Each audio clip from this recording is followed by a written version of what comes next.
What is going on, everybody? Welcome to the show. Another Friday, another episode of Why Are We Bullish?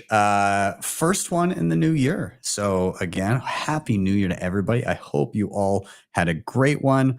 I apparently have sparkles on my head. We'll pretend that's from New Year's Eve and not my children. But yeah, very happy to be here. It was a hell of a New Year's Eve. I got to visit I got an unexpected invite to a very large soiree, as some of you saw, but it was a good time. But I'm also happy to be home and settled for a little bit. Anyways, of course, this is live. Anything can happen. So I defer to my friend Bill here. We'll do it live. Okay. We'll do it live. Fuck it. Do it live. I'll write it and we'll do it live.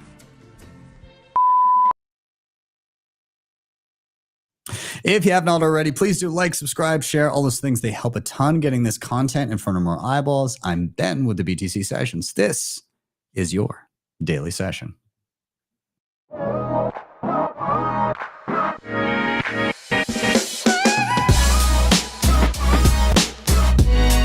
HODL the Bitcoin.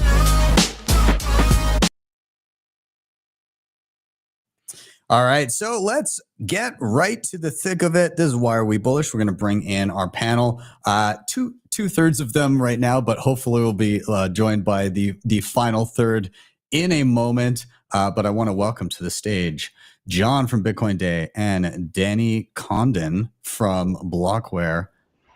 Gentlemen, how are you doing? Doing good, man.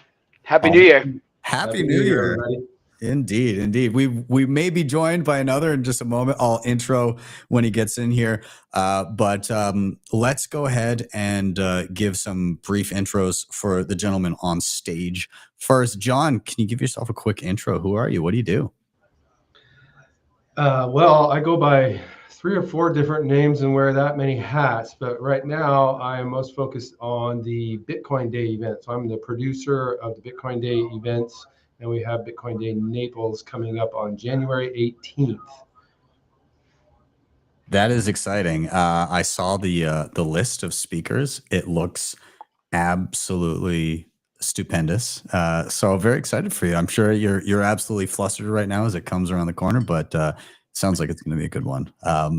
I'll drop it down to Danny here as well. Buddy, welcome to the show. Glad to have you. Can you give yourself an intro as well? Who are you? What do you do? Yeah, absolutely. So really thrilled to be here. My name is Danny Condon. I'm Chief Revenue Officer at Blockware. We are a Bitcoin mining as a service company. So we own and operate data centers, and we sell ASICs to individual and institutional investors. And we have a marketplace that enables folks to trade ASICs in a turnkey capacity. So yeah, stoked to be here. Hell yeah, man. And I've given you guys a whirl as well. Did a little test video. Bought myself an ASIC, learned the ropes and everything, and it was fun, very intuitive. I enjoyed my time playing around with it. So yeah, appreciate you guys. You guys are killing it. Yeah, likewise. Awesome. Well, gents, I have to shout out to Danny too, because I have a few miners up there at Blockware as well. Ooh, nice. Let's go. Good time to be a miner. Yeah, for sure. Yes, it would seem. Well, gents, we'll get rolling. Before we dive into the meat of the show, for anybody watching that is unfamiliar, this is Why Are We Bullish? Very simple premise to the show. Main idea is each one of us has come with a reason for being bullish on Bitcoin, and that can take any form, whatever is tickling their fancy at this moment in time. The flow of the show, really simple. Number one of us is going to drop a reason why we're bullish. It's our chance to rant and talk about why we're so excited. Number 2, altogether, we're going to riff on that reason, discussions, comments, questions, whether rabbit holes we decide to go down. And then finally, number 3, we're going to rotate to the next person until we've all had a turn. So reason, riff, rotate, nice and simple. So with that, I'm going to get started with my reason for being bullish to kick us off. And of course, we're all familiar that today is, of course, Proof of Keys Day. Obviously also the birthday of the launch of the Bitcoin protocol as well. And so the reason I'm so bullish on Proof of Keys Day, and I see our next guest in the wings here. I'm going to bring him up in just a moment, but I'll give a moment to get him settled here. But the reason I'm so bullish on Proof of Keys Day is that 16 years into Bitcoin, the amount of tools and the amount of options that people have and the ability of somebody to self-custody and secure their coins in whatever way tickles their fancy has never been greater. There are so many fantastic options for people to be able to self-custody and become self-sovereign with the tools at their fingertips. And obviously, even 16 years in, it's still early days. We're still building things out. We're still in the process of making them even more streamlined and user-friendly. But the amount of progress that I have seen just over the course of having started this channel and educating people over the past, 8.5 going on 9 years is staggering. Like there's no options really when I started in terms of hardware. It was all very, very lackluster. And now it's like, take your pick of a ton of incredible devices that you can use and secure. And it can go from the simplest little device, you tap a card to the back of your phone to, I've been around the block. I enjoy things that give me a lot of versatility. So like I'm always rocking my cold card queue. But like the point is the plethora of options out there from beginner to advanced and configurations from, hot wallets to cold wallets to multisig wallets and all of these other options in between is staggering. And it's not letting up. It's going to continue to snowball and get easier and more fine-tuned to the preferences of the users. And so we've just never been in as good of a place as we are now. And it's only getting better from here. And that's what I've seen in practice. So with that, we'll expand on that in a moment. We'll enjoy the conversation. But I got to bring in our other guest here. Welcome him to a stage and go to a little intro from her as well. Matty, welcome. How are you, man? How's it going, guys? Pleasure to be here. Your voice is so crispy on that nice mic. It sounds great. Danny, I just got to give you a little compliment on those cabinets you got behind you. Those are really cute. Yeah, I've got a newborn, got some family here. I'm like, where am I going to sit for this one? So I'm in like the Christmas land over here. Thanks, dude. Now, Matty, I'm a tad jealous because I don't typically have competition for the best hair in the room. You might be in trouble, bro. You might be in trouble. That makes me. I'm feeling a little insecure here, but thank you for joining. Before we dive, you were hearing my topic as you were backstage. Yeah. Okay, cool. So before we dive into that, though, can we give you a quick intro? Who are you? What do you do for anybody unfamiliar? Sure. So I'm the manager at my local 7-Eleven, and I'm just kidding. I'm the CEO of a company called Consensus Protocol. We participate in mining is really our forte. We just recently started some media stuff and, designing some R&D products. So that's my background. Hell yeah, man. Well, welcome to the show. Glad to have you. We already kind of went down the rabbit hole of what the show is, general idea that each one of us has a reason for being bullish in and around Bitcoin. I just dropped mine in and around how good we have it as Bitcoiners or as new Bitcoiners coming in right now, how good they have it with the optionality of how they want to secure their Bitcoin and take ownership of their keys.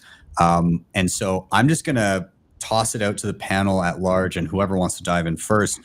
How do you feel about the state of the ability of one to take ownership of their own keys and their sovereignty and their Bitcoin? I can kick it off with almost like a why to get the pot stirred here. I think if you almost take a step back, it's like how the plethora of custodial options, if you will, makes it really, really simple to adopt Bitcoin and then evolve your custodial journey, right? Because at the end of the day, we're seeing significant Bitcoin price increase. We're talking about bullish catalysts for 2025 and years to come. That all comes from adoption. So never before has it been easier to adopt Bitcoin, and that adoption and that custodial choice is something that can evolve, and it's going to be different for everybody. You probably, especially around the holidays, right? You have discussions with family members and friends that are coming out of the woodworks that are like, yo, Bitcoin's ripping. How should I get Bitcoin? Like a single sig hardware wallet might be too complicated for somebody from their initial get-go. But I can say to my buddy, like, and I might take some shit for this, but like, you can go into your Fidelity account and you can buy a Bitcoin ETF that is effectively a custody solution, or you can go to Coinbase or Strike or, whatever, wherever it might be, and you can acquire and store Bitcoin there.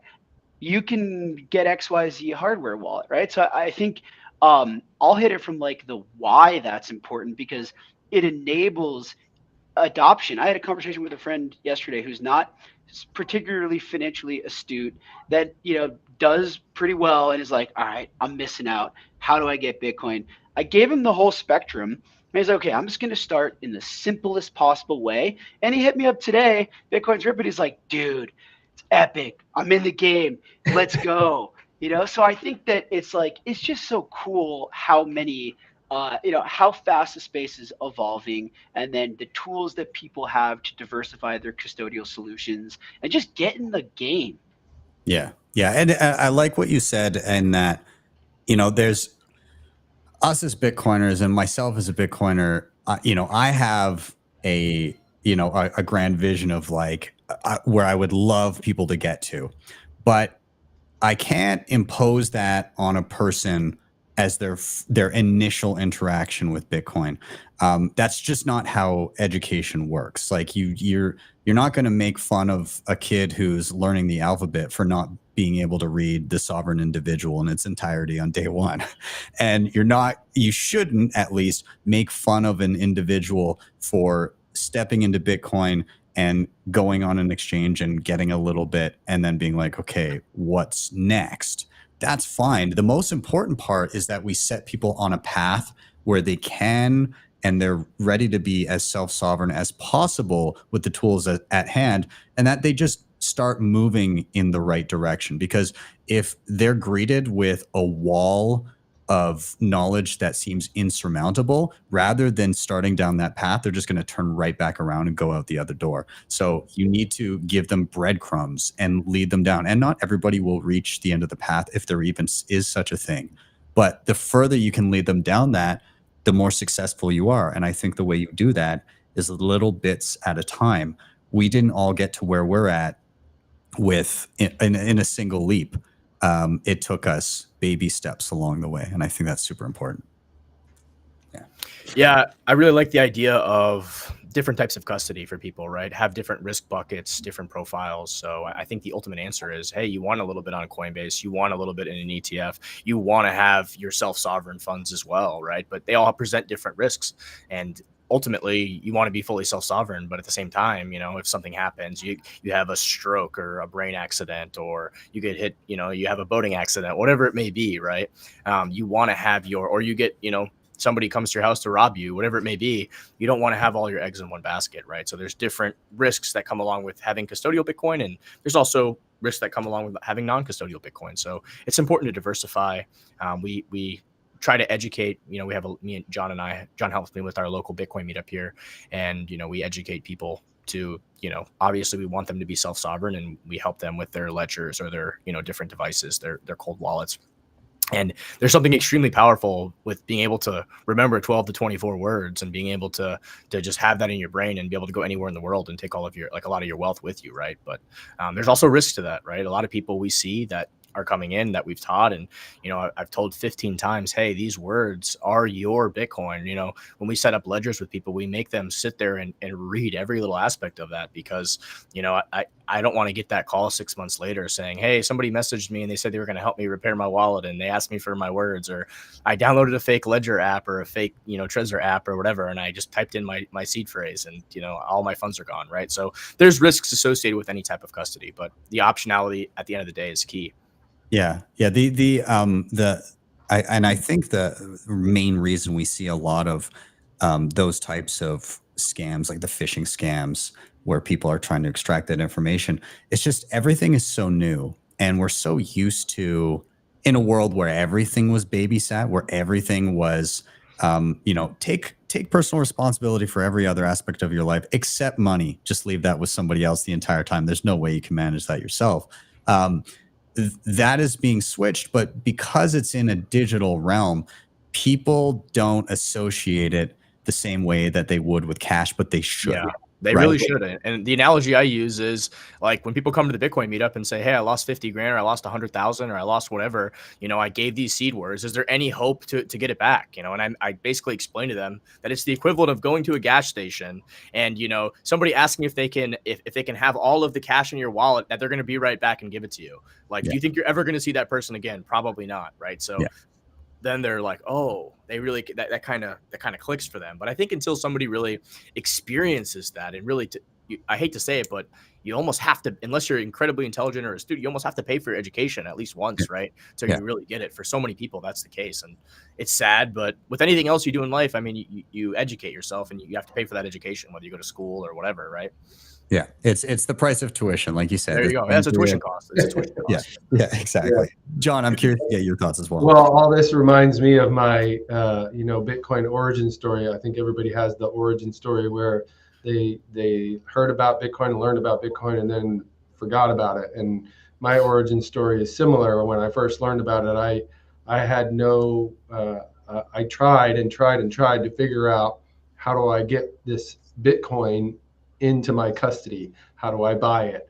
And I didn't, granted, I was very distracted with lots of other life happenings, but my point is, it wasn't easy at the time. It was 2016, and I had no idea, and I forgot about it after a while because I just stopped trying, and I hadn't gone far enough down the rabbit hole.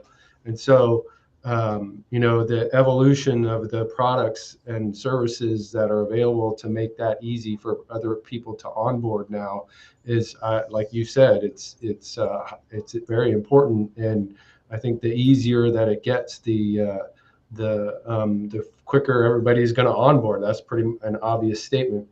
But I think that, Ben, one thing that I was thinking about when you were ranting there is that, you are the ideal person to rant about this topic, because I know that you built your whole podcast on the demonstration and testing of all these products and services. So shout out to you for that, because I'm sure that you helped a lot of people on board. Like Matty said, he and I help people through our meetup groups, but I don't think we're reaching nearly as many people as you are. So so thanks for that. Very, very kind of you to say again, but I'm very happy to see the proliferation of new educators, and not obviously like in person in the meetups. Super important for people to be able to have like some hands-on, be able to ask real live questions, but also hats off to the new people jumping in online, starting to do tutorials in and around how to properly protect your keys. I think it's super important. Eventually I think people will begin to understand the implications, like that. Matty, you're talking about the oh yeah, why would I give a stack of cash to a stranger? It's just, we're not there yet. Like, everybody knows, like, you're not going to give your social insurance number out to a random person that emails you. Yeah. But for some reason, it just hasn't clicked. Like, there's no global understanding of, hey, a seed phrase is as sensitive as, or more sensitive than your social insurance number. And so, I mean, that's what I tell people when I said, this is the key to your money. This is, and I use that analogy, like, hey, if somebody ever asks you for this is the equivalent of like the analogy I just gave, which is, giving cash to a stranger at the gas station. Oh, giving your wallet, like, to a stranger, like, take out your wallet out of your pocket with all of your stuff in it, and a stranger says, hey, I'm going to be right back. Like, I'm going to double this for you. Or, hey, that's another one, like, and I hate to say it, but it's like, I have talked to people who have, like, been scammed by that video we're like, yeah, I sent all my Bitcoin to this address. They said they were going to double it. It's like, well, dude, you just paid for your education. You just learned a valuable lesson. Yeah, you know, yeah. A fool and their money are soon parted, and you know that's a lesson. You know, that's as old as time, right? I mean, and there's no type of regulation or anything you can do to fix that. People just have to learn. You have to get educated, right? You have to, you know, experience it or. You know. And Matty, and think like, so I was talking about adoption. So kind of in this vein, like I'm interested in disruptive technology adoption curves. You can't adopt something unless you're educated about it. And you can't be educated about something unless you're aware of it. Right. So you can you can extrapolate that to Bitcoin adoption. Like, I'm not going to be educated about Bitcoin if I'm not aware about what Bitcoin is. You got to start somewhere.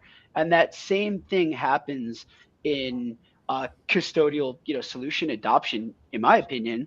And then you become aware, right? And then you juxtapose that with like, okay, well, think about when you first heard about Bitcoin, first became aware of it. Everybody kind of goes through the same cycle. Like, all right, number go up. This sounds good. I'm going to go to the casino. Then you start doing some education. And then you're like, you ever met a really educated bearish Bitcoiner? Right. So I mean, I think these things. Peter Schiff's got to be the closest thing, you know. I hate to rag on the guy, but he has to be. Yeah. I mean, after like it's like, dude, it's been 2 decades, and like, when are you gonna admit you're just wrong? Can I show you guys my my favorite piece of art in my room? And no, it's not. It's got to be like a Peter Schiff tweet quote, and then just the price of Bitcoin behind it. It's got to be something like that. It is a framed Peter Schiff tweet. I've had this since 2020. Wow. And so I'm going to recite it to you guys. Of course, the frame is in gold. So this. I hope it's fool's gold because he's a fool. It might be.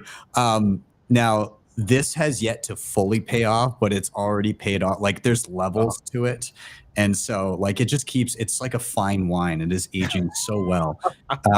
So this was tweeted on January 6th of 2020. And from Peter Schiff, he said, and I quote, "For those Bitcoin bugs excited about Bitcoin's 4% rally in 2020, think about this.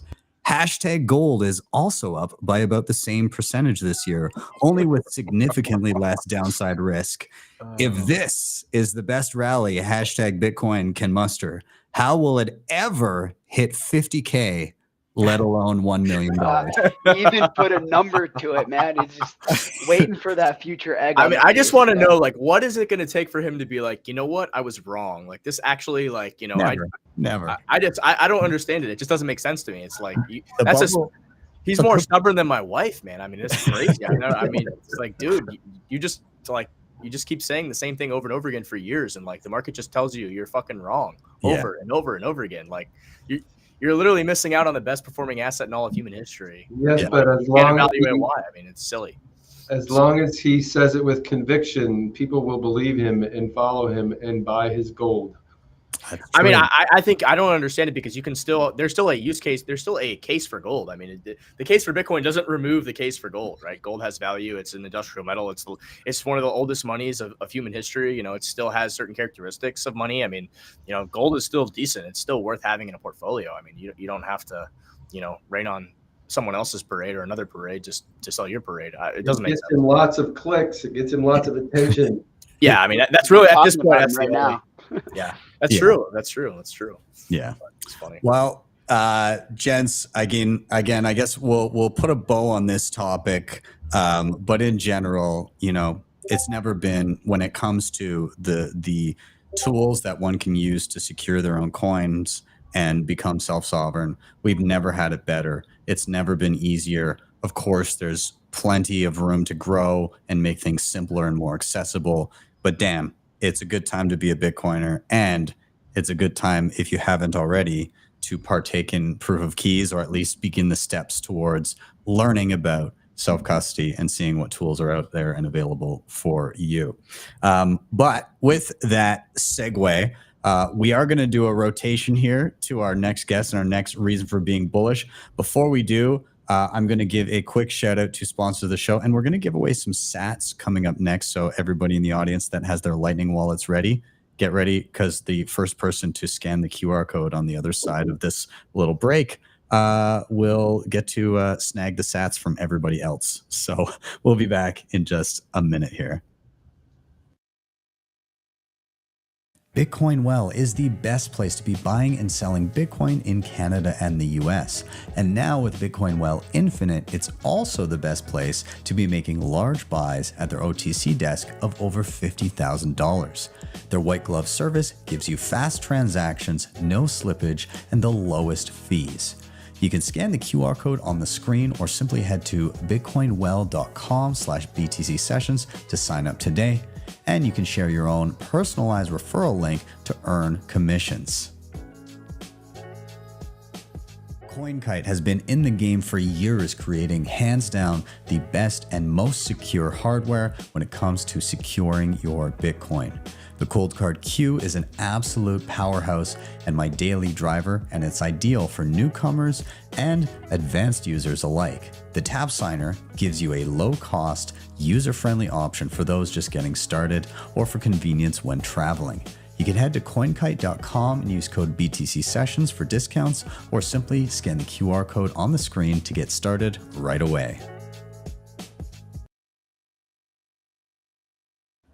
All right, we are back in. We'll give away some sats really quick here, and we'll dive right back into our discussion. I'll bring us all up along the side here, and I'll toss over Bitcoin Well over on the right-hand side. If you're not on Bitcoin Well, you can scan that QR code and check them out today. But I'm actually on Bitcoin Well right now, and that's where we're going to give away some sats from. You don't have to have a Bitcoin Well account in order to steal the sats from everybody else here, but you should check them out anyways. Anyways, the way it works here is when you do sign up, when you buy and sell Bitcoin, when you refer friends, you earn points. You can use those points to toss them a coin into the Bitcoin wishing well and win up to 1 million sats each time. So we're going to do that right now. And so if you've got your Lightning wallets ready, whoever scans the QR code in the middle of the screen first will claim 210 sats from everybody else. Congrats to whoever snagged them.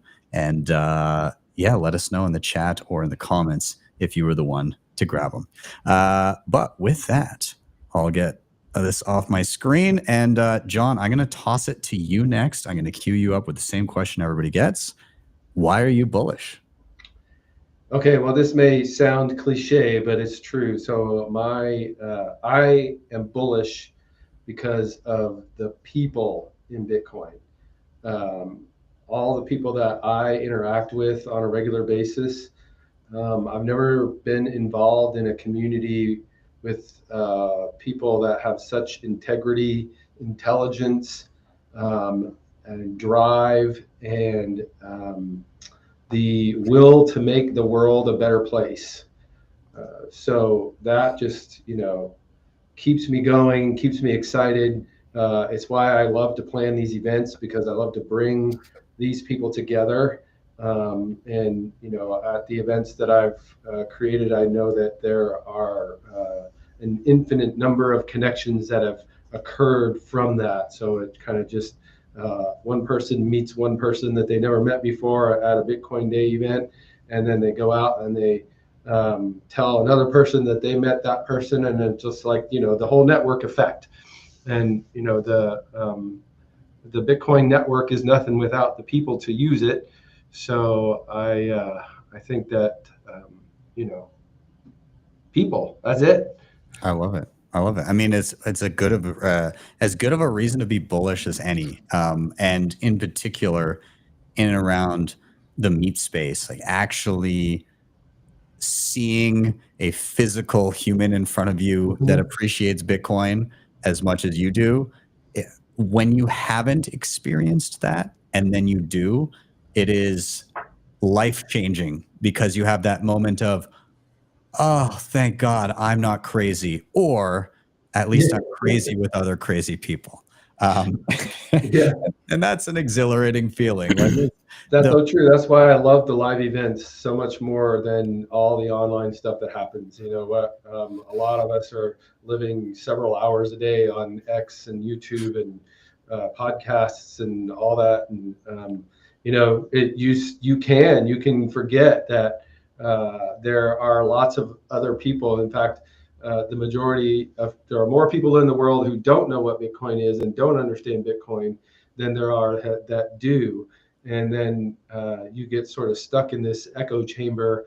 But then you go to that meetup, or you go to the event, and you're just like you said, Ben, you're like, oh yeah, I'm not the only one. Thank goodness.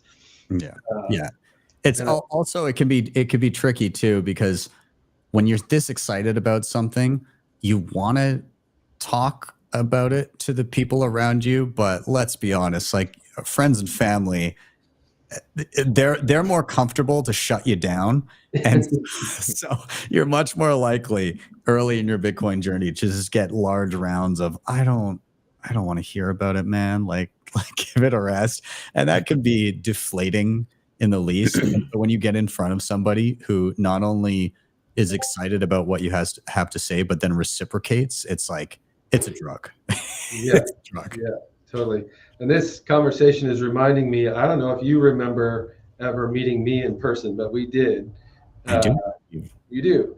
Oh, great. So what event was it in? I'm trying to. It was at Bitcoin 2023 Miami, and we met at the Swan House, and it was like this really brief intro. I knew who you were because of your podcast, but I had been talking for an hour with this wonderful woman from Africa who was building Bitcoin businesses in Africa and educating her local communities. And she was telling me, I need to find somebody who can show people how to use wallets and things. And I saw you standing over there in the corner, and I dragged her over to you, and I said, Ben, meet this lady. I can't remember her name right now. Was it Charlene? Possibly. Yes. Oh, interesting. Yeah, I'm trying to remember who I spoke to that. But yeah. I do recall that, actually. That's super funny. Yeah. And I would have had I think I would have had my wife with me. I don't know if it was that night, but I think she would have been wandering around. I'm pretty sure she was standing next to you. Yeah. That was her first big Bitcoin event. That was actually her first foray into, holy crap, this is a real thing. Yeah, 25,000 people, and that was a bear market conference, the 2023 conference. It was not very well attended, but still, 20,000 people or so. Yeah, not bad for a bear market, hey? Matty, maybe I'll go to you next. Like, what has your experience been in and around kind of the local meet space, connecting Bitcoiners together? Like, how have you noticed that dynamic over the course of your involvement in Bitcoin? God, it's been fantastic the past 5 to 10 years, just meeting people, helping grow the community here locally. John was, about a year or two into starting the meetup. John showed up one day and we just kind of clicked, and he's just, I built the meetup to be like a community thing, right? Where people had input, and people could, if people wanted to get more involved, they could get more involved. And John really stepped up to the plate and just took over, like handling all of the management of things. And, we've probably helped tons of people learn about Bitcoin, learn about Web3, understand the opportunity, learn why it matters, why it's important. We've brought, tons of different speakers, educators. So I've loved every minute of it, to get to know people, to help educate people, and to work with John on that. So it's been an absolute pleasure. That's awesome. So Matty, shout out to Matty, because he's the one that started the local group. And so anybody that's listening that happens to be from the Naples-Fort Myers area, we meet once a month. The first Tuesday of every month, we meet twice a month, but the first Tuesday of every month, we have a guest speaker. And the third Tuesday of every month, we just meet at a local restaurant and have a social. So we're on meetup.com, and you can find us easily. And we get people from all over. I mean, people drive from Miami, they drive from Sarasota, Tampa, Orlando, So those are always rewarding when it's like, hey, I just came from Orlando to the meetup. It's like, wow, that's cool. I live in Colorado. I've been to your meetup. It was fun. Yeah. Danny's even been to the meetup, man. Yeah, exactly. That's awesome. Before it was like, it's great now. John helps me with everything. Before it was just like Matty pays for everything. Now it's like we have people that sponsor and come and buy food for everybody. It's like, wow. So Matty hasn't had to open up his I haven't had to spend any sats, and God, it's been like a year. That's awesome. Maybe longer, yeah. Mm-hmm. Thanks, John. Yeah, you're I don't welcome. mind. I mean, it's fine. You know, I really don't mind. Only at Yard House. Other than that, I'm in the clear.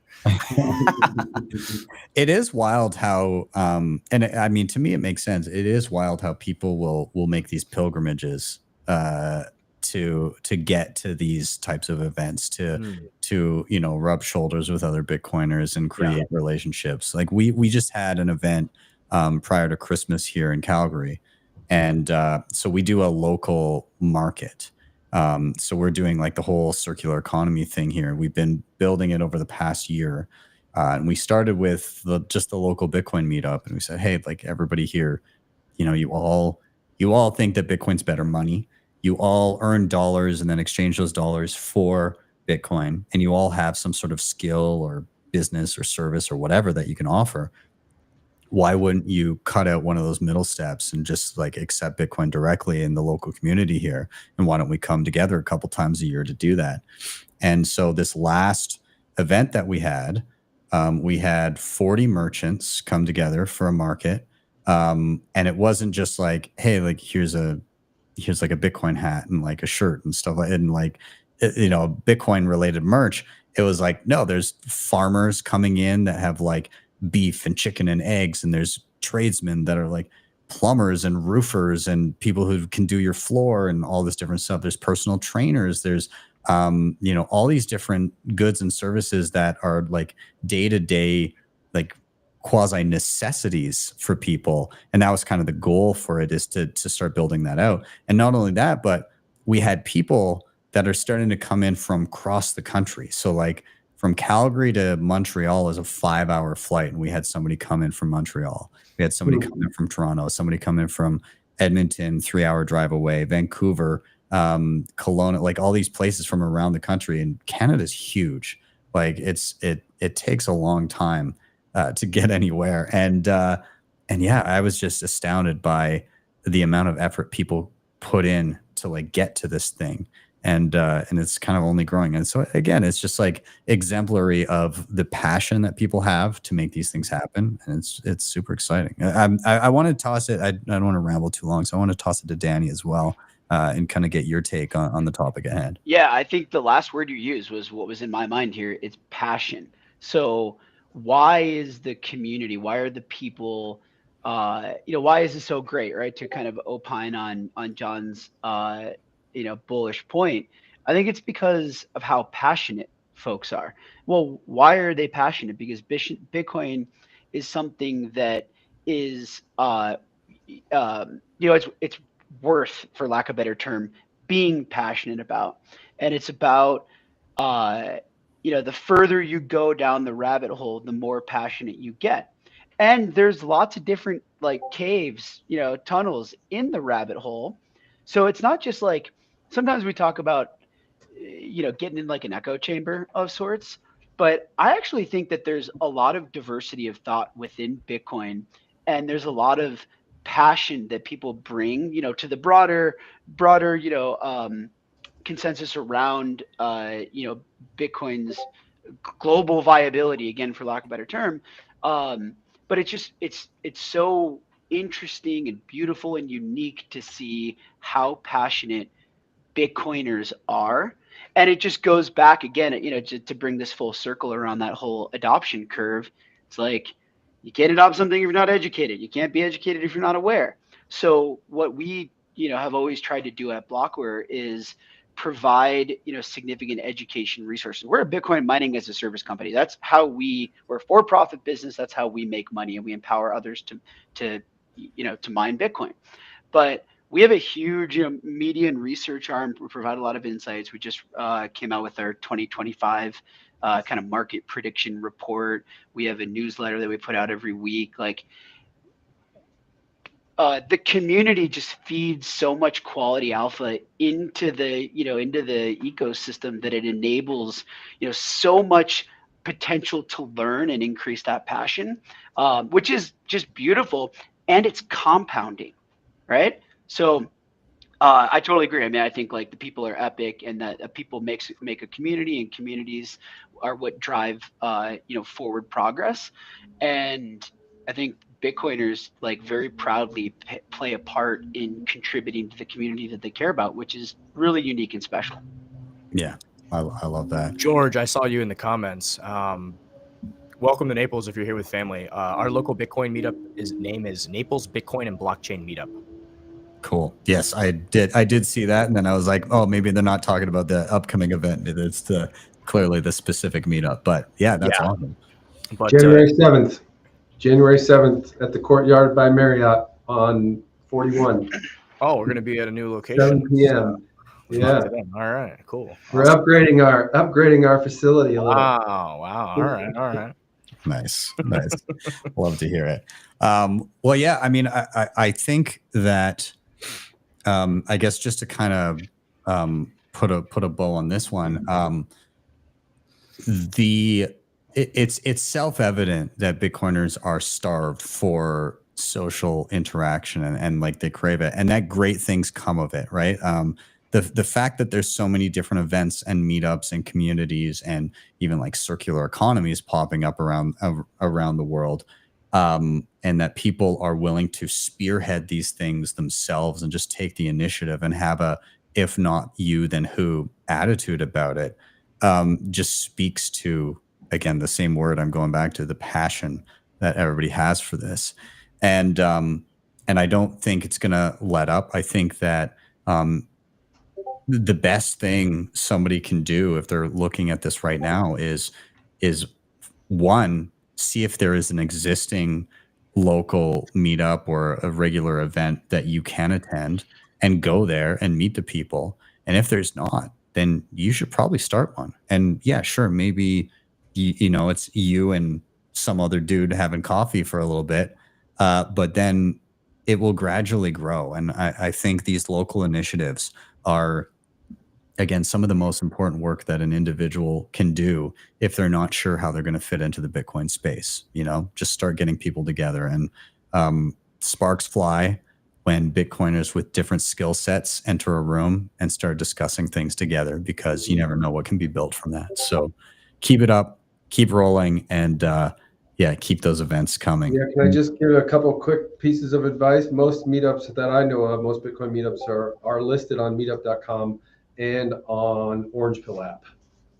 Yes, Orange Pill app is great. Also, if you're traveling, if you like, you can stumble into any city on earth, any decent sized city on earth, and pull that up and probably find somebody to go get a coffee or a beer with, which is a pretty unique thing. There's not too many communities where you can just like not only roll up and find somebody local to hang out with, but also to know that there's going to be at least a few common threads and a few common denominators that allow you to like skip the small talk and get down to a more meaningful connection, which is super awesome. Yeah. So gents, we are going to do another rotation here. Again, I'm going to give a quick shout out to sponsors of the show. Before I do, I figure it's worth just taking a quick look at where we are in the market right now over at timechainstats.com. So we're sitting at $98,108 per coin. A single US dollar will snag you 1,019 sats. In terms of fees, we're looking at 4 sats per VByte for next block. And in terms of Bitcoin mined, we are currently sitting at 94.31% of the total supply mined. That means there's only 1.19 million Bitcoin left. So stack them while you hard to believe. Hard to believe. Yeah, it's hard to believe. Absolutely. Well, gents, we'll be back in 1 minute. And Danny, I'm looking at you. You're coming up next. We will give away a few extra sats when we get back as well. So just get those lightning wallets ready. But I will see you gents in just a moment. DEBIFI is the best and easiest way to borrow against your Bitcoin in a non-custodial way. Funds are held in a multisig escrow where you hold a key, and the platform allows for excellent hardware like the Cold Card Mark IV and the Q. You have access to flexible conditions, the best rates, and institutional grade liquidity. If you're looking to make use of your capital, don't sell your Bitcoin, borrow against it. You can head over to debify.com to check them out, or simply scan the QR code on the screen. Speed Wallet is the easiest to set up and use Bitcoin wallet out there. When you sign up, you can of course buy Bitcoin within the app. You can send and receive Bitcoin transactions via the Lightning Network, and you can also send, receive, hold, and swap between stablecoins, aka USDT, via the Lightning Network. They've baked in a ton of other great features as well, where you're able to earn Bitcoin. This can include referring your friends, shopping your favorite gift cards, or playing fun games via the Speed Arcade. I encourage you to sign up today. There's a QR code on the screen to do so, or you can hit the link in the show notes down below. And when you do, you will earn 5,000 sats as you create your first. All right, we are back in. We'll give away a few quick sats, and then we'll dive into Danny's reason for being bullish. So once again, sign up link is over on the right-hand side, but we'll just get down to giving you some free sats here. So once again, I will drop a coin in the well, unless I have to refresh here. Had it sitting, clearly not ready. There we go, 500 points. Tossing that into the well. Whoever scans it first, the Lightning wallet, will snag 2,100 sats there. So congrats to whoever grabbed that one. You can gloat about it in the comments or in the chat. But with that, let's keep it rolling. And Danny, I'm gonna queue up to you the same question everybody gets. Why are you bullish? For sure. So I'm bullish. Context, I'm a Bitcoin miner. Our company enables folks, individuals, institutions to mine Bitcoin, to get access to the ability to mine Bitcoin themselves. So I am bullish because Bitcoin mining economics are very strong right now. And I'm bullish in a forward-looking kind of 2025 capacity, because I think there's a lot of logic and reason that supports the concept of the economics becoming even better, right? And to unpack that and provide a little kind of data there, there's two primary factors that affect Bitcoin mining profitability, and those are the price of Bitcoin and hash rate, or network difficulty. And what we have is the underlying concept is basically the velocity at which those two levers can move, right? So Bitcoin price can move significantly faster than network difficulty can move. And that's because you run into real world limitations around bringing incremental hash rate online, right? I mean, bringing incremental hash rate online, you have to get machines primarily from Asia. You have to build out significant infrastructure. You have to cut, power contracts. And you're also going against the law of, like, it becomes harder and harder and harder to double, right? A number gets bigger, you double it again, and we're talking about like real world energy constraints. So the velocity in which mining difficulty can move is relatively slow compared to the velocity in which Bitcoin price can move. I think like a quick data point that evidences that is, since the US election night, Bitcoin's up like, over 50%, and Bitcoin difficulty has increased only approximately 15%.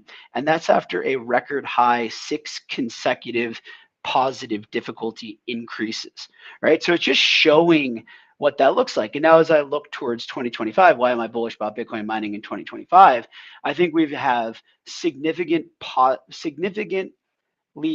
positive catalysts for Bitcoin price appreciation. And just to summarize those: potential nation state adoption or state adoption, institutional adoption, right? Corporate adoption, and retail adoption, all flowing in the right direction.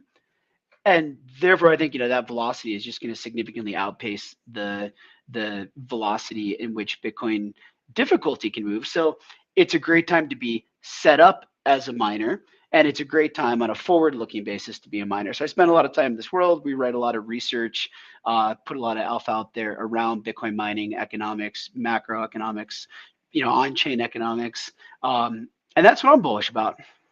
Hell yeah, man. Now, so before I kind of toss it to the rest of the panel to chime in with comments, questions, again, rabbit holes we want to go down, I do have a general question that might help some of the people watching this. Again, I'm looking and like between a few different platforms, we've got like 3,000 people that have so far tuned in over the course of the episode, and so there's going to be a number of those.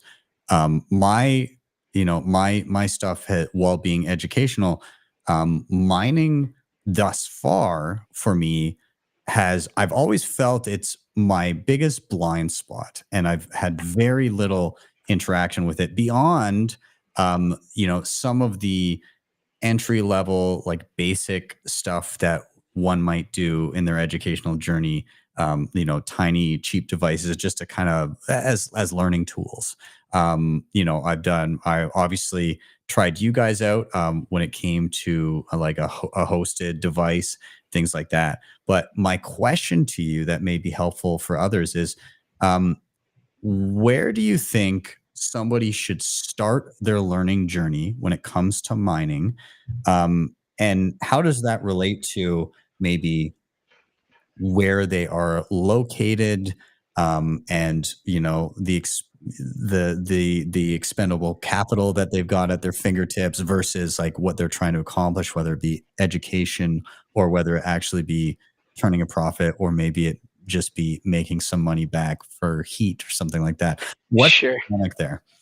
Yeah, no, that's a great question. And I totally agree. Like Bitcoin mining, I mean, if you think about it, Bitcoin is, we live in this world where like Bitcoin's everything. But for the rest of the world, because we're still early in the overall adoption phase, Bitcoin is a novel technology.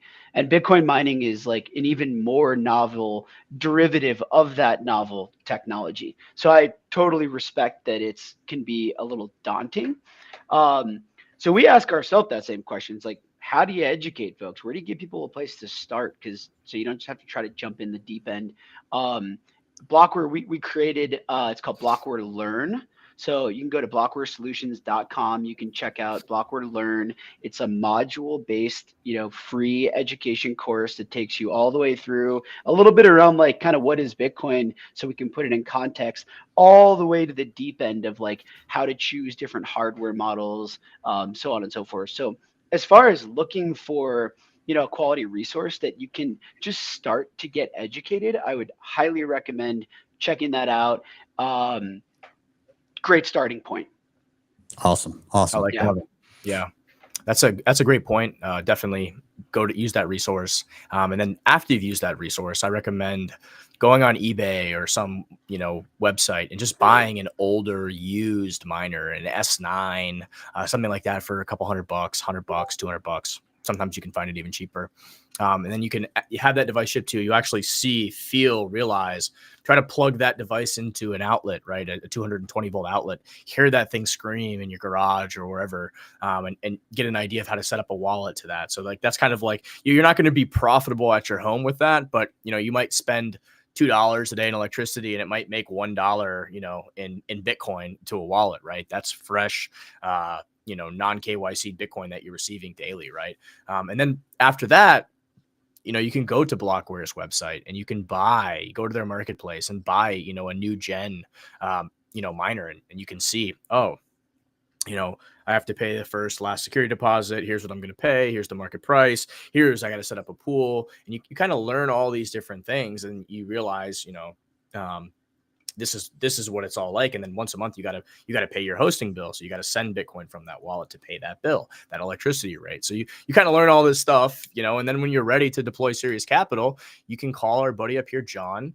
If you have $500,000 or more you want to deploy and you want to have your own company and you want it to be managed by professionals, you hit our boy John up, and then he'll call Danny, and then I'll tell John, I'll say, hey, I know what Danny did in Thailand, and we got some blackmail on him, and then we'll squeeze them. We'll squeeze those prices down on a big order. We'll negotiate. We'll earn the keep that way, right? And we'll deploy for you. And there's tax benefits for buying miners, right? If you do it under an LLC or a business, all that is write off, right? You can still do accelerated depreciation, Section 170, all these different things, right? So there are certain benefits that go beyond just participating in the network, but to mine as a business. Now, it is, you really got to know what you're doing, right? You have to understand economics. You have to understand where you're at in the Bitcoin cycle. You have to understand machine prices and how machines are changing over time. So there is a lot of that information that comes into play. When you have 1 or 2 miners, not such a big deal. But if you're looking to do that at scale, I mean, there's a lot of education that comes along with that, right? Yeah, I'll just shout out real quick. Like, so our whole business is making, it very, very simple to mine Bitcoin, try to provide that education. And then we partner with folks who make it even easier, right? I mean, once you get educated, it is actually like our purpose here is if you want to go mine Bitcoin, build, at scale, build a data center, quit your day job, find cheap power, so on and so forth. Call me in like 3 years, and it's not as easy as it sounds. Yeah, so that's why we're around. That's why Blockware exists, to make it very simple. And then we partner with, Matty and John here to make it even more white glove service, right? Because they're providing a lot of this, real hands-on education, and it becomes like totally hands-off. But I think just like Blockware Learn's a great place to start. You'll get educated, and then hit one of us up, right? I mean, we love jamming about this stuff, and even if it doesn't go anywhere, it's a great. It's really empowering and fulfilling to have conversations and educating folks about a super critical, part of the network. Yeah, I'll let John chime in too. Well, so I have a question for these two guys.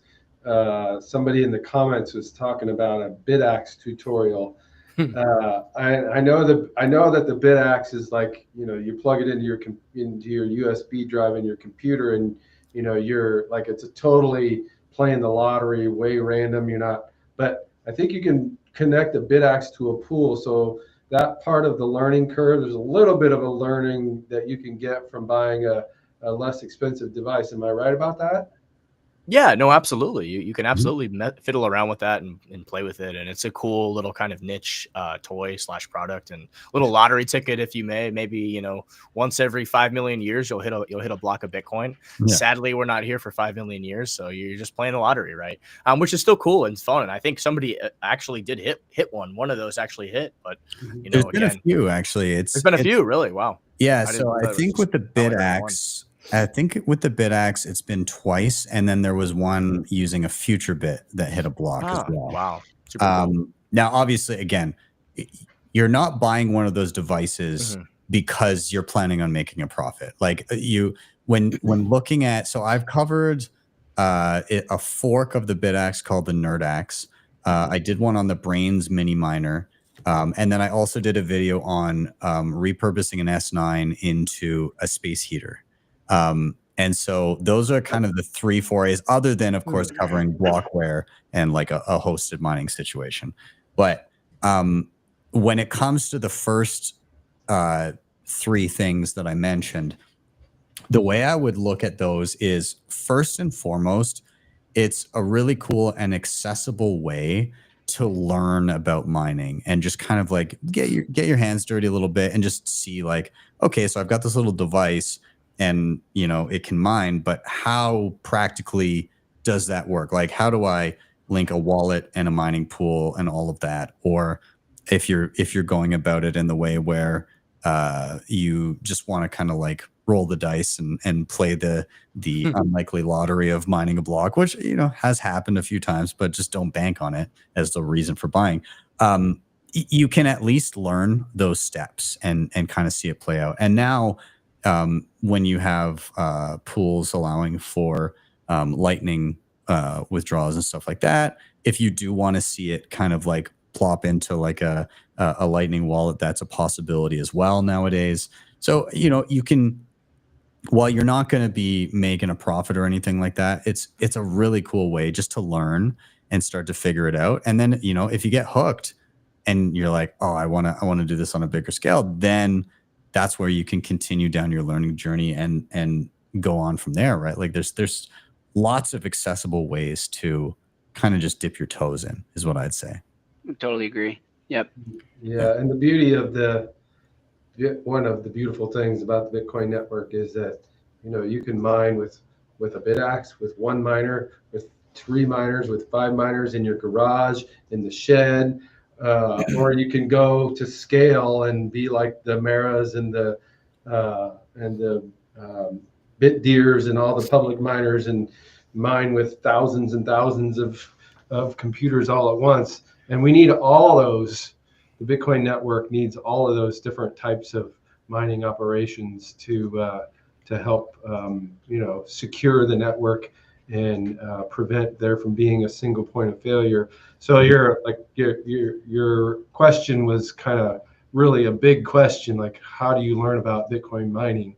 Because what kind of Bitcoin mining do you want to do is the first question, and then how do you learn about that? Now the starters that these guys gave are great, and I learned by the same way that you did, Ben, by getting my own personal miner at Blockware, and I learned how to watch that and how to understand that, and then I was fortunate enough to have the opportunity to come and work with Matty at this curated mining business, and I'm learning a hell of a lot more than I learned just mining my own hosted. Yeah, I mean, using my own hosted mining.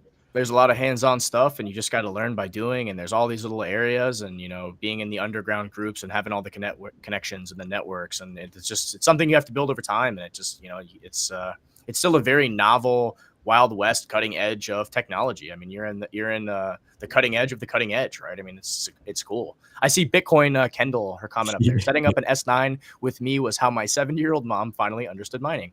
Yeah, I mean, when you're hands on and you really hear that thing and the power of it, and you feel that power and you hear that noise and you're like, oh wow, I'm trading electricity. I'm adding a cost of production to produce an asset. I mean, I think there's just something powerful about that actual hands-on experience, which is why I mentioned it. How bullish is it that a 70-year-old mom set that's up awesome. an S9? That's amazing. Okay, that is epic. And I'll even kind of extrapolate on that is, so that's how your 70-year-old mom understood mining.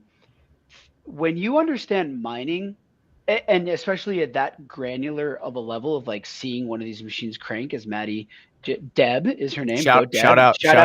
Shout out Deb, the homie. Right? Your appreciation for the network that is Bitcoin rises significantly, because you're Bitcoin's backed by nothing. Go to a Bitcoin mining facility.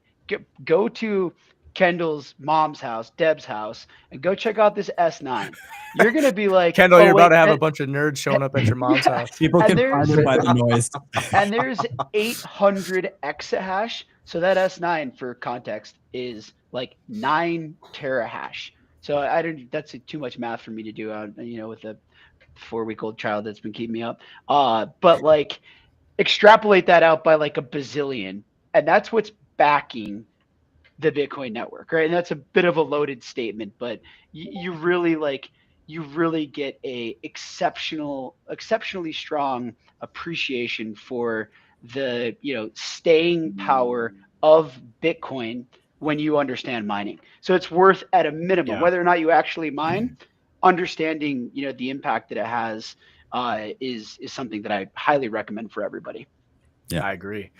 What else we got here? We got Art. Is that instead of the word croissant, he had. So I can wrap this up in a nice bow for you. I can wrap it up because one of the best ways to learn Bitcoin mining is go to your local meetup and keep going there, and eventually you'll either listen to a speaker that is an expert in mining, or you'll meet somebody else there that's mining, and you can learn from them. So what do you mean? Art ass on it? Is it ass on it, or is it a song? A song, sure. I believe. Yeah. A song. All right. Yeah. BitAxes are also an intentional attack vector on the centralization of mining hardware and software. You might have to unpack that a little bit more. What you mean? So he's referring to the fact that a lot of the Bitcoin mining hardware and software is closed source. So when you're dealing with Bitmain, they continue to kind of close things off a little bit more, to the point where, if I'm not mistaken, a lot of the new machines firmware is now much more difficult to change. And BitAxe is, while small, obviously, the whole idea behind the project is, hey, we're going to open source everything from the hardware to the firmware and all of that, so that at least there's a framework through which people can begin to build miners that are fully open source. Because it's kind of like we're so used to demanding open source of hardware, of software, of all this other stuff when it comes to custody. But mining is kind of the area where we could do better in that area. And so BitAxe, the guy who made it, Scott 9000, the impetus of the whole project was like, hey, let's start to put some pressure on to have other mining like chip manufacturers, stuff like that, show them that, one, it's possible, which of course, but two, to maybe encourage more hardware and firmware to be released in that state down the line, which I would love to see more of personally. I totally agree. I live in this world, Same and here. so does Same Matty, here. and John's like getting in real fast. Completely agree. And again, incremental adoption, and potentially, like not making it concentrated in basically one country that produces most of this stuff, is going to push us forward there. We're so early, right? We always got to like pinch ourselves. We're so early. If the pie gets big enough, it diversifies and different nations start to, come into the play. And it's just, I think we're moving in that direction, but I totally agree that it needs work.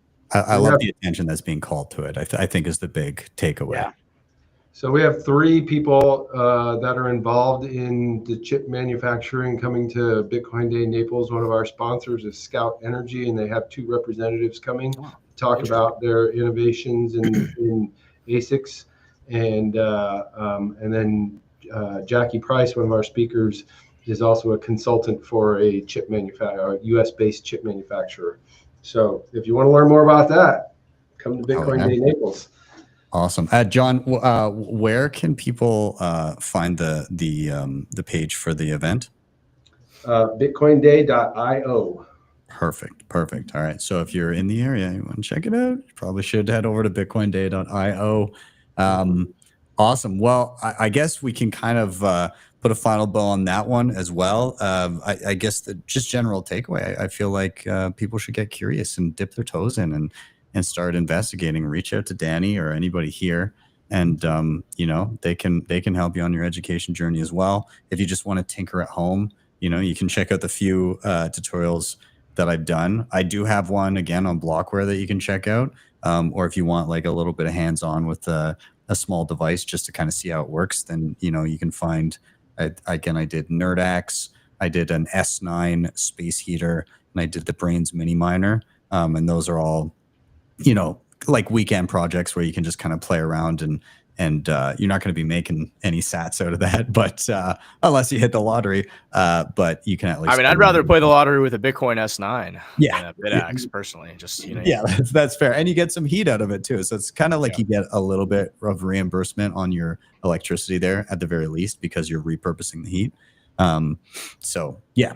Anyways, with that, stay curious. Keep diving in, and again, all these gentlemen, their handles are in the show notes, and you can reach out to them and ask some questions as well. So, gents, with that, we're going to do our final rotation. Before we do, I'm going to give away some sats really quick. I don't have any other sponsors to shout out, but I want to give people an opportunity to snag a few more before we do, and we move on to Matty. So I'll get my screen up here again. Get those lightning wallets ready, and I'll toss one more coin in the well here. Might have to do a quick little refresh there. And congrats to whoever snags it first. Coin in the well. Last time it was 2,100. I don't know if we'll hit that twice or not, but there's 210. Hey, beggars can't be choosers. There we go. Congrats whoever snags the sats. And what I will also say is that's not the only way you can earn some additional sats this bull run.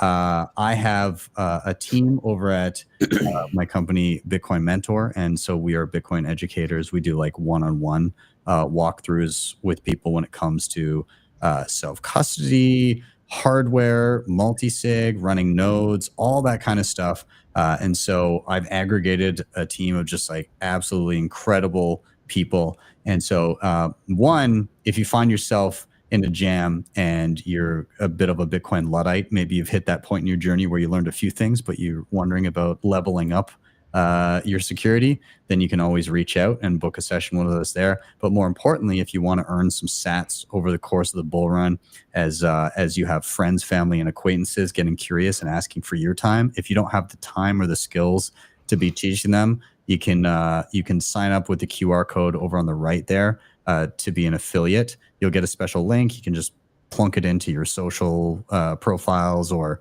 send it to whoever is asking. And every time that they book a session with you, you'll earn 21 bucks in Bitcoin paid out at the end of the month. And that's for every single session that they book. So if they book 10, there's 210 bucks coming your way at the end of the month. So yeah, encourage you guys, scan that QR code, slap those links wherever you see fit, and sit back and stack some sats while new Bitcoiners stack some skills. But with that, I'll get this off the screen. And Matty, I am tossing it to you. Final guest of the night. Same question everybody gets. Why are you bullish? Well, 16 years ago today, Satoshi Nakamoto gave us the hardest, best money to ever exist in all of humanity. So I am super bullish about that. The incoming administration here in the United States, super bullish about that. The Trump administration has put Bitcoiners like RFK Jr., the new Treasury Secretary Scott Bessent, will be fantastic, has specifically mentioned crypto and Bitcoin and has a nuanced understanding of how it's going to play into the world ahead, and where we're headed. Howard Lutnick, Commerce Secretary, I'm pretty sure. I mean, he said he owns billions of dollars of Bitcoin, and I think yesterday he said every time Bitcoin dips, he's going to buy more Bitcoin. I mean, you can't really get much more bullish than that.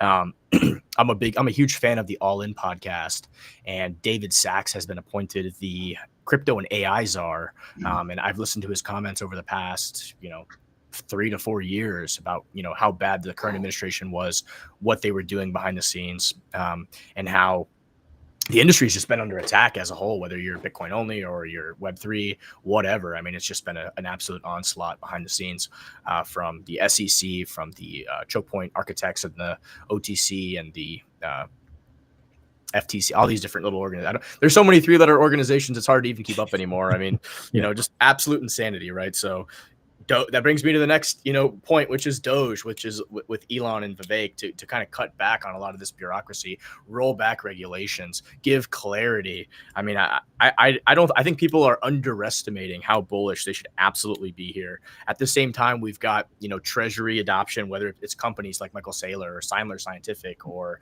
MetaPlanet, and more companies are coming, right? I heard something today. They're doing a whole new indice about companies that have over 1,000 Bitcoin on their treasury.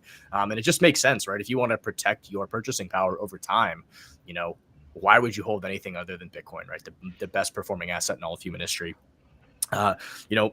DEX volumes at all-time high on other networks, right? Which means there's more interest in the overall space. You've got the repeal of the Chevron doctrine, right? This comes into play with a lot of the tax stuff that's occurring. The IRS is saying you're going to do all this stuff. Well, they just repealed the Chevron doctrine, which says, you can't just make up shit as you go. It's Congress's job to actually legislate and create the rules. You can't make up your own rules, right? So I expect massive, deregulation when it comes to all this nonsense. And I had planned to go before Danny. I was going to cue him up with this idea of Bitcoin hash rate, Bitcoin security of the network, right, being at an all-time high, right, which I think is just amazing, right? And I think Bitcoin is unique in the sense that you think there's these huge publicly traded companies.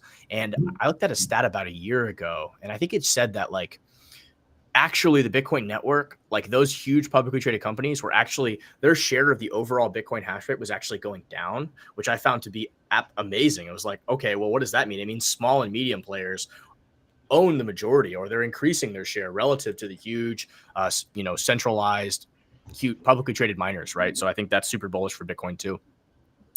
That's all I got there, Ben. That's what I got. Like that. That's what I got.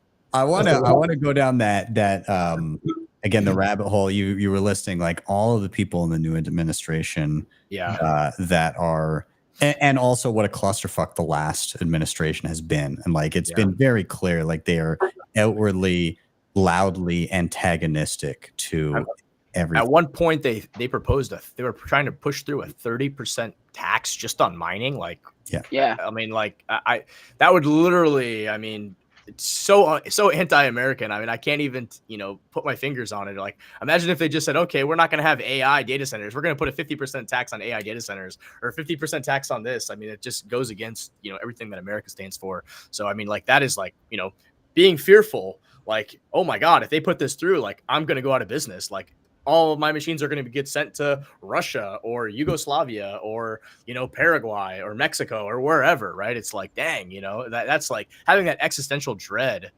being an entrepreneur, all the people that I employ and that have families. It's like, I'm sick of like, is my bank account going to get closed again today? Like I wake up, like I can't get a loan for anything. Oh, you've got millions of dollars of revenue on your businesses for years and years. Oh, well, I'm sorry, sir. You're in a prohibited industry. That's the term that I heard over and over again, prohibited industry. So I have a feeling that these guys all didn't come up with the same term. So where was that coming from? I mean, that's what I'd like to know. And my guess is that it was coming from the government, right? Which is completely unconstitutional and illegal. So yeah. Danny, you look like you I mean, just to opine on that real quick, like think about a lot of headline stuff, which is exceptionally important on how much, how bullish it is with new administration and so on and so forth. But they kind of assume that we're starting from like, okay, it's already chill. It's not chill. So we're starting from like -100 and we're about to blast off to 1,000. Right? I mean, these things have all been headwinds and now they're turning into tailwinds, right? With the administration coming in. Exactly. So it's not just like we're going from neutral winds to tailwinds. We have headwinds right now and we're about to get tailwinds. Yeah. So this swing, there's a lot of like, it's pretty popular to say you're not bullish enough on Twitter, or X, right? But it's almost impossible to fathom like how insane this can be. And to the way I think about it, actually, this is in our report that we just put out, bear case, base case, bull case. What are like some big factors there? And there's some like bullet points, sub bullet points of these, but look at like the strategic Bitcoin reserve. And I think like the sub bullet points to that are all these important people that are in these more, call it like tactical positions. The SBR gets all the headline news, but it's like the people that are being appointed, Treasury Secretary David Sachs, so on and so forth. Like base case, in my opinion, there is that our existing treasury gets turned into an SBR. Donald Trump does not like to go out and say stuff and then not be able to make it happen. We're talking about an insanely, frankly, kind of ego-driven dude that is not going to like allow himself to be wrong. So the simplest way for that to happen is, and I think is the base case, is just converting in, our existing treasure, our existing held Bitcoin, in the United States into the SBR, and you can say I got an SBR. Right?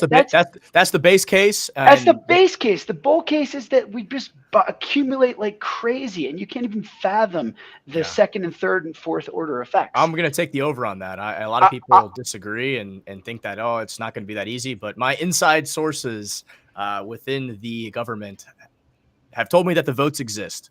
So I'm hearing that from a couple different sources of people that I talk to that are plugged in politically, and the votes exist to pass some form of SBR that doesn't just include the seized coins. So I agree. I think there's going to be some SBR, that is going to be actively purchasing on the market or converting some other strategic reserve asset to Bitcoin, a portion of that. So I think that is in play. And I think, honestly, it would be a disservice to America to not have the best performing asset in all of human history, the hardest money to ever exist, as part of its treasury, right? It has all this other stuff, oil, gold. I mean, it just doesn't make sense. I mean, it would be a disservice. And whatever country does it first, that really starts ramping up, whatever big country, I mean, all of the game theory is going to play out, right? If China has, a Bitcoin strategic reserve, the U.S. will damn sure have it, and vice versa. If Russia has one, the U.S. will have it, and vice versa, right? So if Apple has it, Google has it. I'm going way out there, like on that curve. That's another lever, is just corporate adoption. We're talking about,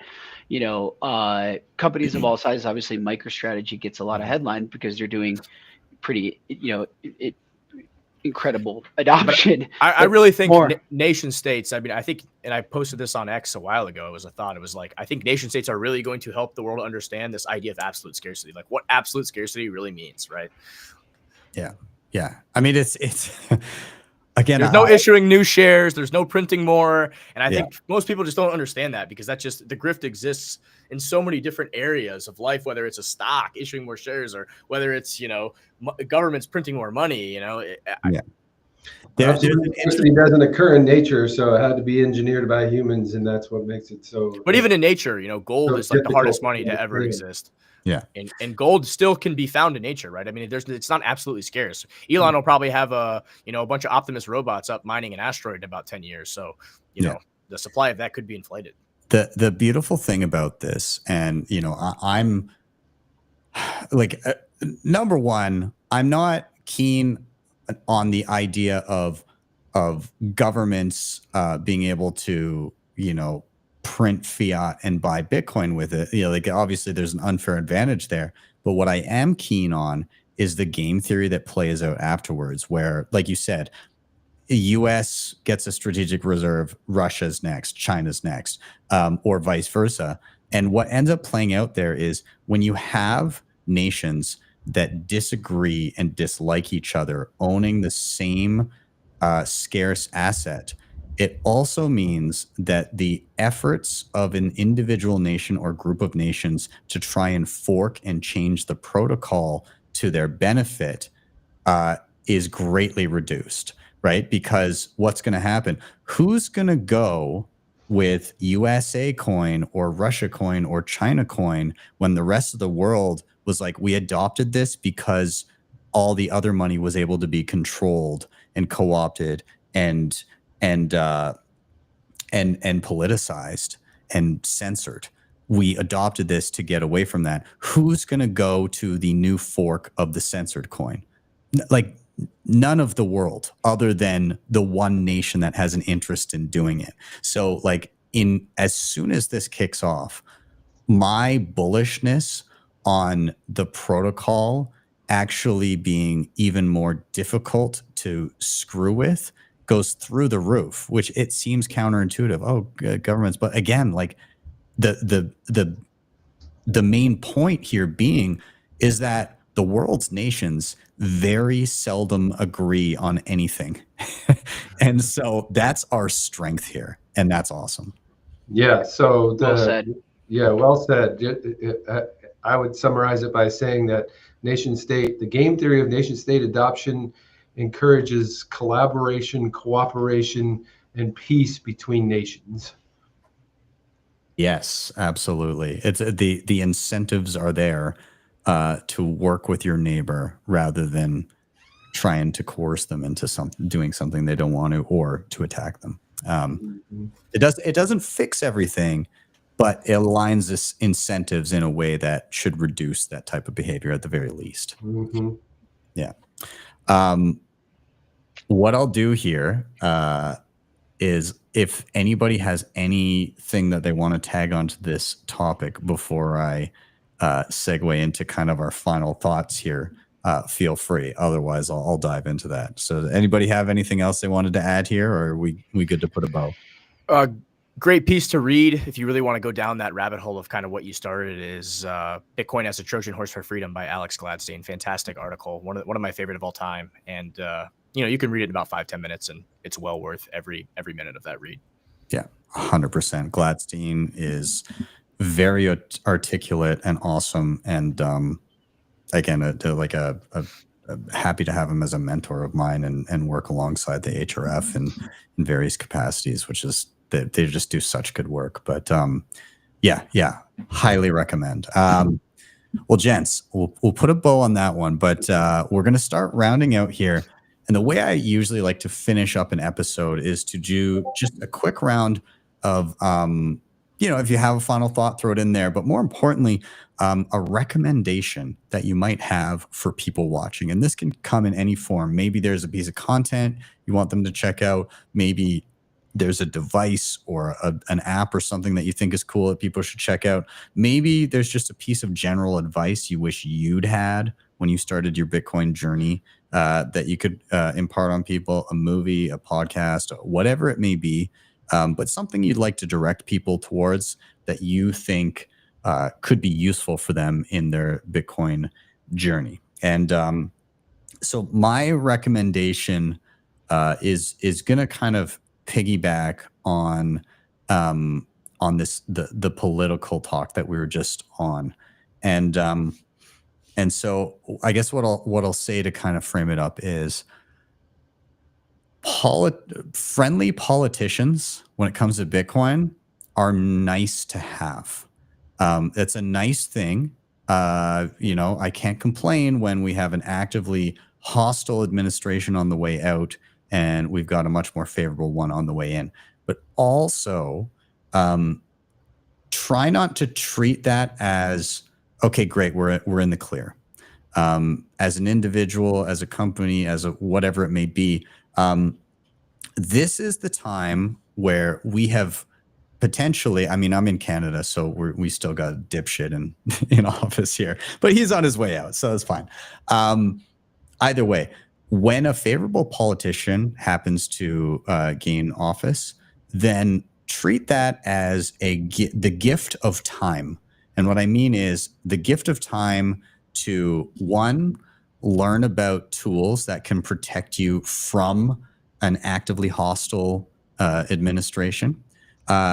Two, to build out your local community, to lean on other Bitcoiners and build those relationships so that you're resilient together as a group.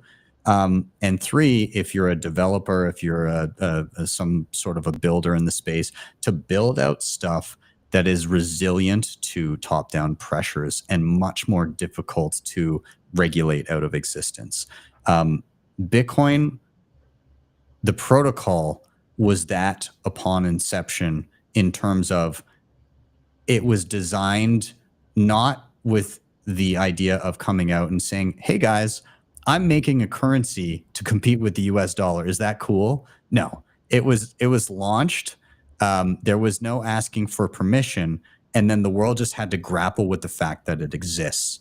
So if we're to build tools that once they're built, they just exist and there's no going backwards, that's where it becomes truly, truly resilient. So look at this as a gift of time to build things out so that they're even harder to clamp down upon and control. Use this time, don't squander it, and contribute in whatever way you can while the weather is nice.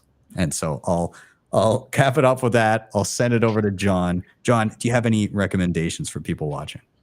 Well, first of all, I'd like to offer anyone who can translate the Latin phrase on my shirt a free ticket to Bitcoin Day, Naples, on January 18th. I thought that was just your new pronouns. If you can put that in, Nice. if somebody can put the correct translation in the chat, then I'll give you a free ticket.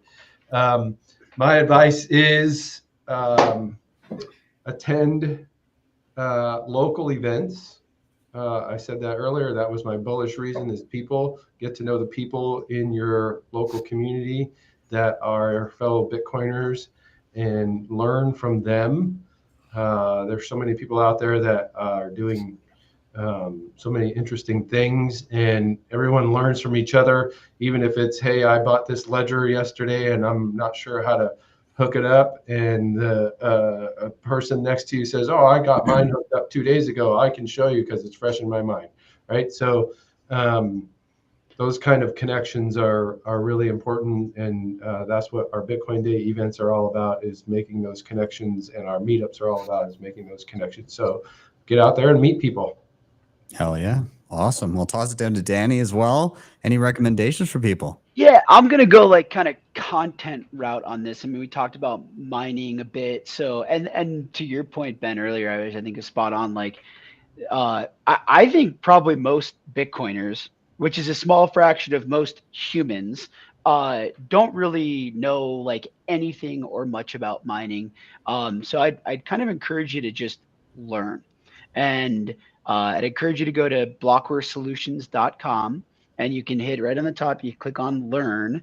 Very simple modular based learning, taking you from understanding Bitcoin and mining as like the basic chapter 1, all the way to how to use our marketplace, right? And I think that's a great resource. That's like a little bit of a journey, but you're talking about maybe a couple hours right? Where you can get really educated. And then kind of a more micro quick hit. We just put out our 2025 kind of market, review prediction type thing. Yep, there you go. That's our Blockware Learn right there. But I'd say, and this is pinned on our Twitter. So if you go to Blockware Team on Twitter, you can get a link to download our report that gives kind of what we see from like a macroeconomic perspective, what we see as, going on in the Bitcoin world. We do, we actually do make price predictions, but we try to base them with bear, base, and bull and logic to support those. Give that a read. It's like 10 minutes, and I think it's insightful. And then give us feedback, right? Because to one of the earlier points, the community and the people are so strong. Feedback is what empowers this to continue to compound in our, collective ability to provide alpha for each other. And this is like the first community run, individual people run community that at this scale ever. So let's, help each other out. That's great, man. Also, I love the bear case 150. Nice. Yeah, right. I will say I'm gonna like kind of just tip, and I'm our intelligence team does, puts these together. They're brilliant. Yeah. We've nailed the last 2 years, right? So I'm not one to like walk around patting herself on the back, but like we were right the last 2 years. So get on reading. They do fantastic research, and it's such a great read. And when I have the time, I read the whole thing. And when I don't have the time, I copy pasta it into woke GPT, and then I just say, give me the main hitters out of this, and make it 3 paragraphs, and then I get that. So, does it tell you that you're boiling the oceans? No, it's just all their data, right? And they've got a great team, and they do a really good job with it. Yeah. Awesome. Matty, I'm tossing it to you next. I'll keep it with you. Recommendations for the audience. Okay. Something I tell everybody that comes to our meetup, right, is like, what do I buy? What do I do? What do I do this? And I'm trading, and this coin of a dog, and this, that, and the other. And what I really teach everybody, and I'm getting hit up now, like I've got a lot of messages on Discord and Telegram and all over the place. Like, thanks so much for telling me to dollar cost average, right? So the people who did that, who just every week bought $100, $200, and I tell everybody, it doesn't matter if it's $10. Like, people are like, oh, I can't, I don't have much money. I said, it doesn't matter if it's $10 a week, right, or $20 a week, or $50 a week, whatever, $5,000 a week, wherever you're at, right? There's a number that makes sense for you, and to just automate that and set up, and don't try to time the market and do all this stuff. And I say, come back to me in a decade and we'll talk about it, right? And now I've got people kind of hitting me up saying like, wow, thank you so much. And, their portfolios are just up astronomical returns, right? So that's the best method for most people. If you're not a trader who dedicates his life to learning how to trade and suppressing your emotions and reading, news, like doing all the stuff that traders do, right? Because that's another full-time job, right? It's like a high-paying job that, not everybody can do. If everybody was a trader, nobody would be a trader, right? So traders make money off of the plebs. I mean, that's just the name of the game, right? It's a zero-sum game when you're trading, because someone's on the other side of that trade, right? And you're doing things. So for 98% of people, the play is to do your fundamental research and then allocate to those fundamentals in a strategic, just dollar cost average, impartial, unemotional way, right? Every month, doesn't matter if Bitcoin goes up, great, your portfolio all went up. If Bitcoin goes down, great, you're buying it cheap, right? So people who took that advice and did that are really seeing rewards. And I think that's just the strategy and the advice to give people. Yeah. And the only other bit of advice I have is if you're interested in learning more about Bitcoin, recently we rolled out our Cypherpunk'd podcast, and we are my first guest was the author of the Genesis book, and he's the chief editor of Bitcoin Magazine, Aaron Van Weerdum. Fantastic dude, and he wrote a fantastic book. And if you have 10 to 20 hours to kill over the course of a week or two, and you really want to understand the people, the projects, the Genesis, I mean, a lot of people think Bitcoin just came out of thin air, right? Just appeared, right? Well, it was built on the back of 30, 40, 50, 60 years of, economics, and or 100 years of, Austrian economics, and, Friedrich Hayek and Ludwig von Mises, and different philosophers, and game theory, and cryptographers, and researchers, and libertarians, and the cypherpunks, right? Really, the cypherpunks. So to kind of close it out, if you're interested in learning about all that and really unpacking and understanding things, and I think it's a great listen. And to close out on Ben's final point, where he kind of said, like, it doesn't matter what the economic you know, it doesn't matter who's in power, like politicians, right? Bitcoin, I believe that Bitcoin is going to win no matter what, right? I mean, it just helps to have people that are in positions of power helping us along the way, right? And helping themselves and helping everybody else, helping society. Because if Bitcoin wins, society wins, everybody wins, right? People, you know, have a way to push back on corruption and to, you know, protect their purchasing power over time. So I think that, you know, it's much better to have a friendly administration or a friendly government in power, but it's by no means a prerequisite, right? So I want to take the next message of the Cypherpunks, which is really Cypherpunks write code and the Cypherpunk manifesto, and this idea of like, hey, we don't need to engage you know, with what's happening in the world. We're just going to write code, and that code is law, and that's that. Well, I think that's amazing. But I also think, you know, later on, there were some cypherpunks that came along and they decided to, hey, let's also push for what we want in the real world too, right? We're going to attack inside the system, but also let's attack outside the system. And I strongly believe that we should attack, whether, you know, I believe Bitcoin's inevitable regardless, but, you know, let's make that transition happen faster. Let's get more people orange pilled, you know, whether they're government or whoever. Let's bring everybody along, right? Bitcoin is money for your enemies. It's money for anybody, for everybody, right? Friends and enemies alike. So that's kind of my message. 100%. I love it. Well, gentlemen, excellent spot to put a cap on the end of the episode. I really, really enjoyed having you all here. I felt the conversation was fantastic. Tip of the hat to everybody that joined the show between X, Rumble, Nostr, and of course YouTube. We had looks like in the realm of around 4,900 people over the course of the episode tune in, and a number of people over on the YouTube chat over on the right there that we've been watching.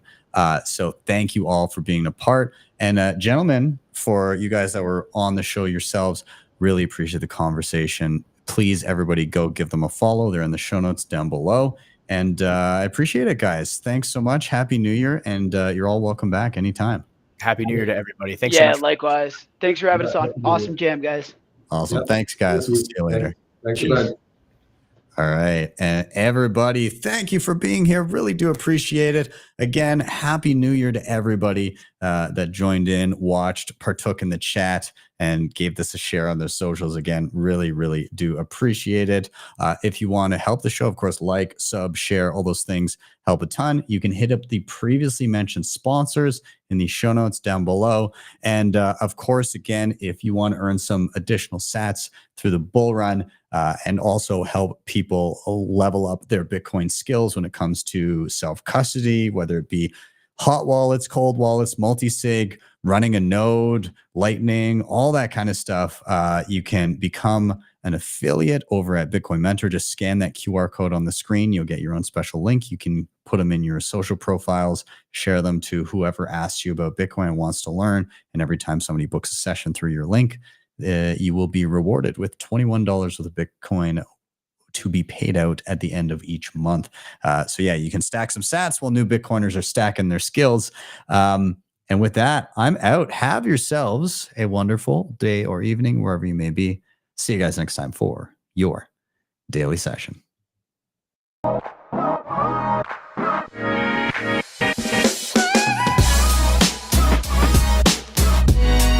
HODL the Bitcoin.